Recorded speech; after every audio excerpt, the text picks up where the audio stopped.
Hello everyone, this is Sonal Bharti and welcome to my YouTube channel. On this channel, I deal with the concepts of grammar in a very easy way so that you can understand and you can solve the questions based on grammar of English very easily in any competitive exam. So before moving forward, do subscribe to my channel and press the bell icon so that you get updated with the new videos of my YouTube channel. Now let's get started with today's topic. I was dealing with voice. I've already made two videos on it. You can watch those two videos on the playlist on my channel. In this video, this is the third part of voice. If you will learn voice in this way, like I'm teaching you, I'm sure that very easily you will be able to convert the active voice sentences into passive voice sentences and passive voice sentences into active voice sentences. And these days, this plays a very important role in scoring good marks in competitive exams like SSC, especially SSC, because there you will, and CGL, there you will find out of 100, 10 questions are based on voice and 10 questions are based on narration. And if you will be able to solve these 10 questions, this is very scoring, very easy. You will get 10 out of 10. So pay special attention on it. This is not very tough. Voice is I have already said that voice is one of the easiest topic in grammar, which I find, and I'm sure that through my videos I will make it easiest topic for you also if you will constantly follow my videos. So let's begin. Voice. फिर से एक बार मैं समझा देती हूँ कि ये है क्या. वॉइस है किसी एक ही बात को दो तरीके से बोलने का तरीका, है ना. हम कभी जो करता होता है उसे इम्पोर्टेंस देते हैं और कभी जो काम हुआ होता है उसे इम्पोर्टेंस देते हैं. जो हम करता काम करने वाले को इम्पोर्टेंस दे रहे हैं, तब हम जो सेंटेंस बोलेंगे वो एक्टिव वॉइस में होगा.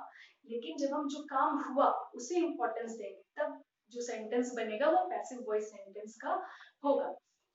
जैसे मैं बोलूं कि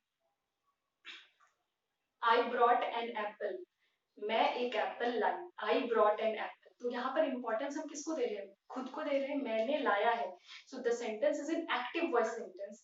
लेकिन वही अगर हम इंपॉर्टेंस दें कि एप्पल लाया गया, an apple was brought, an apple was brought, तो ये सेंटेंस हो गया पैसिव वॉइस का, क्योंकि इसका जो सब्जेक्ट है, इसका सब्जेक्ट क्या है? An apple, which is not functioning, which is not working in the sentence, जो सेंटेंस में काम नहीं कर रहा है. तो बस यही सिंपल सा कॉन्सेप्ट है एक्टिव पैसिव वॉइस का. एक्टिव जैसे कि वर्ड ही बताता है, हमें क्या बताता है? एक्टिव रहना, है ना. तो अगर सब्जेक्ट हमारा काम कर रहा है, मतलब एक्टिव है सब्जेक्ट, तो sentence is in active voice. अगर सब्जेक्ट हमारा काम नहीं कर रहा है, एक्टिव नहीं है, the sentence is in passive voice. अब उसका एक जनरल स्ट्रक्चर होता है, पहले भी मैंने डिस्कस किया हुआ है, एक बार फिर से डिस्कस कर दे रही हूँ. अगर आपने मेरा पहला वीडियो नहीं देखा है तो यहाँ से आपको पता चल जाएगा, और इससे और आसान तरीके से समझने के लिए मैं रिकमेंड करूंगी कि आप जरूर वो पिछले वीडियोस को भी देखें. दिस इज पार्ट 3, तो there are already 2 videos uploaded. Active voice structure. The general structure of active voice is subject, verb and object. बस subject मतलब doer of the action, जो काम कर रहा है. verb जो काम हो रहा है, the action itself. जैसे मैंने बोला ना, I brought an apple. I काम कर रहा है, brought लाया गया, action क्या action हुआ भाई? लाना, brought. ऑब्जेक्ट क्या लाया गया? An apple. Simply active voice.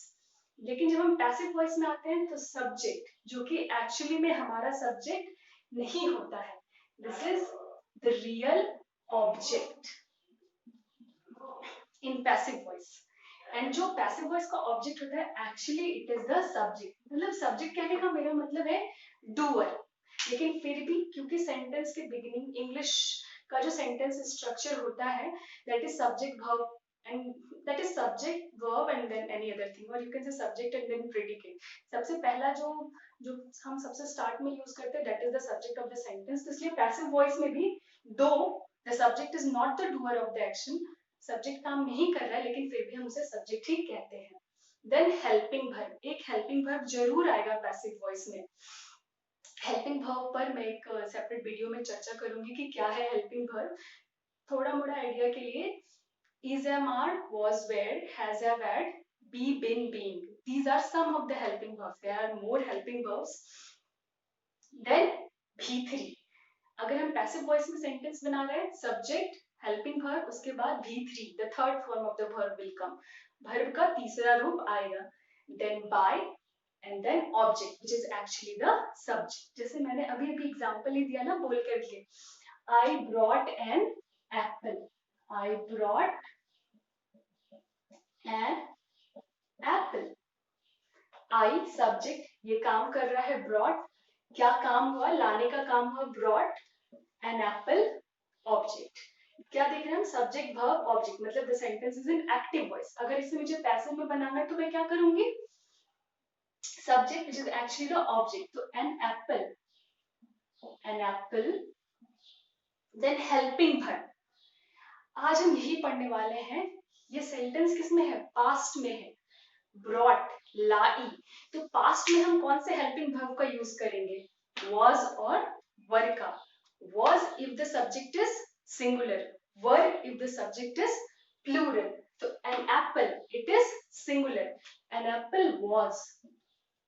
उसके बाद हम यूज करते हैं V3 का, brought, bring, brought, bringing, brings, bring, brought, bringing, brings। So the third form is also brought. An apple was brought, then by, and then object which is actually the subject, I, an apple was brought by me। जब object के place पर हम किसी object के place पर जब हम pronoun use करते हैं तो उसके ऑब्जेक्टिव केस को यूज करते हैं, इसके बारे में भी बताएंगे अलग से वीडियो में। तो आई का ऑब्जेक्टिव केस होता है me, an apple was brought by me। Very simply, just following this basic structure of voice, we are able to convert any active sentence into passive sentence। अगर हमें एक जनरल स्ट्रक्चर पता है तो अभी हम जो भी सेंटेंस बोलते हैं ना, उसका एक पर्टिकुलर टेंस होता है, वो एक पर्टिकुलर टेंस में लिखा जाता है या बोला जाता है। और इस तरह से 12 टेंस है, तो 12 टेंस जितने भी हैं सबका एक्टिव स्ट्रक्चर भी होता है और पैसिव स्ट्रक्चर भी होता है। एक्टिव स्ट्रक्चर, अगर हम काम करने वाले को इंपॉर्टेंस दे रहे तो हम सेंटेंस एक्टिव में बोलेंगे। पैसिव स्ट्रक्चर, जो काम हुआ अगर उसे इंपॉर्टेंस देंगे तो पैसिव में बोलेंगे। इसी सीरीज में मैंने पहला बेसिक कॉन्सेप्ट ऑफ वॉइस पर बनाया है वीडियो, दूसरा मेरा बना है सिंपल प्रेजेंट टेंस को कैसे हम एक्टिव से पैसिव में बदलते हैं, और ये जो मेरा थर्ड वीडियो है this is on simple past tense, कि कैसे अगर कोई सेंटेंस सिंपल पास्ट में होगा तो उसका एक्टिव से पैसिव में कन्वर्सन और पैसिव से एक्टिव में कन्वर्सन हम कर सकते हैं। हमें तो ये जनरल स्ट्रक्चर पता चल गया, किसी भी टेंस में हो जनरल स्ट्रक्चर है। एक्टिव में है तो subject plus verb plus object, passive में है तो subject plus helping verb plus V3 plus by plus object. ये हो गया जनरल। अगर हम अब पर्टिकुलर टेंस पर आ रहे हैं तो हर टेंस का अलग स्ट्रक्चर होता है। सिंपल प्रेजेंट टेंस का ऑलरेडी डिस्कस किया हुआ है, you will get the link at the end of the video. And इस वीडियो में मैं सिंपल पास्ट टेंस के बारे में डिस्कस कर रही हूँ। तो सिंपल पास्ट टेंस का स्ट्रक्चर क्या होता है, subject plus V2 the second form of the verb. यहाँ पे किसी भी फॉर्म ऑफ द वर्ब के बारे में बात किया गया, क्यों, क्योंकि ये एक जनरल स्ट्रक्चर है ना, जो कि एप्लीकेबल है हर तरह के टेंस के सेंटेंसेस में। लेकिन अगर हम एक पर्टिकुलर टेंस को ले रहे हैं सिंपल पास्ट टेंस को, तो there we use V2 the second form of the verb। The structure is subject plus V2 plus object। Active structure, subject काम करने वाला, V2 जो काम हुआ, ऑब्जेक्ट ऑब्जेक्ट। जैसे यहाँ पे मैंने देखा ना I brought V2, तो ये भी क्या है, सिंपल पास्ट टेंस का ही स्ट्रक्चर है। अगर इसी का हम पैसिव स्ट्रक्चर जानना चाहें तो क्या होगा, जनरल स्ट्रक्चर से हम पैसिव स्ट्रक्चर निकालेंगे। Subject actually the object, helping verb, क्योंकि ये सिंपल पास्ट टेंस है ना, तो हम पास्ट में is am are का तो यूज नहीं कर सकते हैं, because these helping verbs are used in present, so we use was or were according to the subject। if the subject is singular was, अगर सब्जेक्ट प्लूरल रहेगा तो were। then V3 general structure से ही passive structure बन रहा है। फिर by and then object which is actually the subject, the doer। तो इसमें ज्यादा कंफ्यूज होने की जरूरत नहीं है। अब हम एक एग्जांपल देख लेते हैं। नरेंद्र मोदी, ये हमारा सब्जेक्ट हो गया। एड्रेस्ड, क्या क्या नरेंद्र मोदी ने एड्रेस किया है ना, किसको एड्रेस किया, एक रैली को एड्रेस किया। कब एड्रेस किया? यस्टरडे। तो ये अदर वर्ड्स हैं, इस पर ज्यादा ध्यान नहीं देना। वॉइस कभी कभी कॉम्प्लिकेटेड इसलिए हो जाता है ना क्योंकि सेंटेंस लंबे हो जाते हैं। इसे और लंबा किया जा सकता था इस सेंटेंस को, जैसे Narendra Modi addressed a rally yesterday in the afternoon after taking lunch. ऐसे करके बहुत ज्यादा, जितना लंबा चाहे उतना लंबा कर सकते हैं सेंटेंस को। तो ये देख करके हमें नहीं घबराना है कि सेंटेंस बहुत ही ज्यादा लंबा है। अगर हम एक्टिव से पैसिव में कन्वर्ट कर रहे हैं या पैसिव से एक्टिव में कन्वर्ट कर रहे हैं तो हमेशा ध्यान में रखना है हमें तीन बातों का, सब्जेक्ट, वर्ब और ऑब्जेक्ट। इसके अलावा अगर कोई और वर्ड्स आता है तो वो जहां पर है it will remain as it is in passive.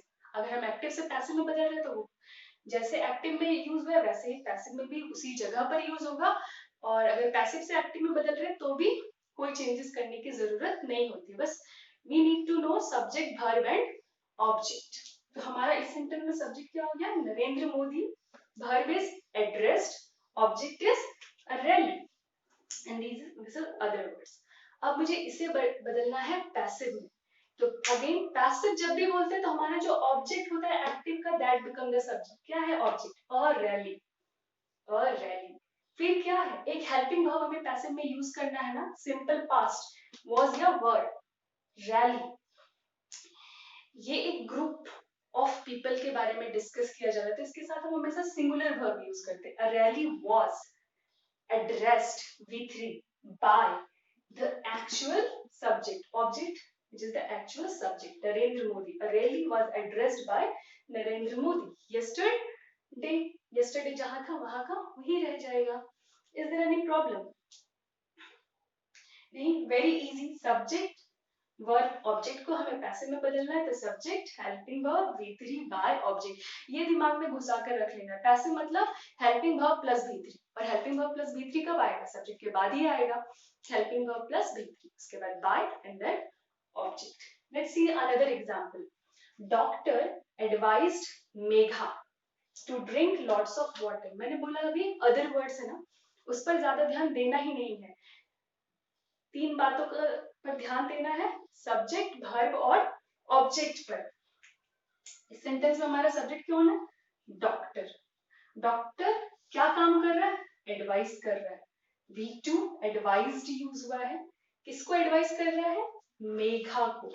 Object, these are other words. तो इनके लिए हमें कोई कंफ्यूजन पैदा नहीं करना है अपने दिमाग में, ये जहां है वैसे ही रह जाएगा। इसे पैसिव में बदलना। हमारा ऑब्जेक्ट क्या है? Megha, Megha, it is singular, तो Megha was advised V3 by doctor। क्या एडवाइस किया? जो किया। last words as it is, to drink lots of water। I'm sure if you are doing it like this, अगर आप इस तरह से वॉइस के क्वेश्चंस को सॉल्व कर रहे हैं तो बहुत ही आसान तरीके से सॉल्व हो जाएगा। लेकिन फिर भी if you are having any doubt, do ask me in the comment section below. Thank you.